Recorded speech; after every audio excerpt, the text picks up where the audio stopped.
how to put on the different lower leg submissions and how to, follow up with some of the common counters. Go ahead and lay down on your back for me. All right, so first one, ankle lock. All right, so when I'm attacking the ankle, there's two ways to do an ankle lock. I can pull his toes down and his foot down until I dislocate his ankle, and that's the common way. The second way is I can attack his actual Achilles. If you grab your partner's Achilles and you just go like that, it doesn't feel very good. Now imagine what you do when you shove the sharp part of your forearm into there and squeeze real tight, and they've got nowhere to go up there. It hurts a lot. So I usually go for the dislocating method first because it's usually where you grab. You grab up and you might not be exactly in the right position, but if you bridge, it'll hurt and he'll tap. If he's tough, he doesn't tap. So what you can do is you can choke up on it. You pull your wrist back until you hit the Achilles, and then you just raise up a little bit, and that compresses the Achilles and it hurts like hell. So that's the quick overview. Now, when you're going after it, I call it a headlock. You headlock his shin. Okay? Don't worry about, oh, it's got to be this nice, figure four and all this stuff. Grab a hold of that leg. You want that leg.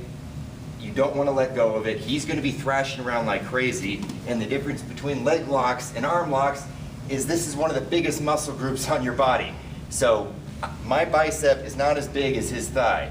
He's in an advantageous position as far as muscles go. So hold on to that nice and tight in whichever grip you feel is comfortable to keep him in position while you're setting up the actual sub, okay?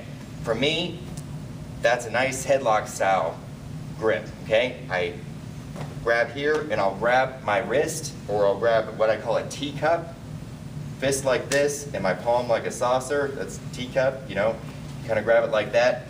Sometimes I'll grab the blade of my hand like that. Very rarely I'll do an S grip.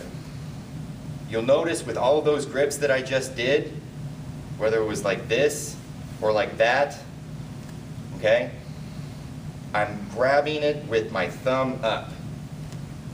In any type of ankle lock, I do not want my forearm flat.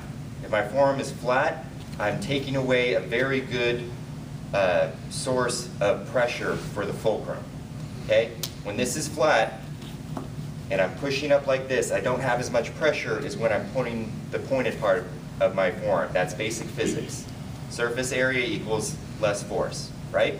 Same reason why we break fall. So don't give him the big surface area of the flat of your forearm, give him the small surface area of the sharp part of your forearm. So practice grips that are that way. The teacup, grip the front of it like that, or in some cases you can grip like this. But either way, my thumb is up, okay? So grab on there. Now, I need his toes in the back of my shoulder. If I'm way up here and I can't feel his toes, I can do this all I want, it's not gonna work. So I slide back. Now I can feel his toes, and I can get the tap. And the reason why is his toes are back there, and I'm pulling up here, and that's literally going like that, okay? If the two fulcrum points are right there, I'm not gonna break his shin bone, unless I'm huge, but I'm not huge, so not gonna work. So you just slide your forearm back here, and then pull, okay? Up here, back, pull, okay? If it's not working and I can't slide my shoulder back, push my wrist back, and that'll give me the Achilles lock, okay? Everybody got it? Okay. Second thing, legs. Because this is a big muscle group and he's going to be trying to pull his leg out the entire time, I got to control that, more so than when we do an arm lock, okay?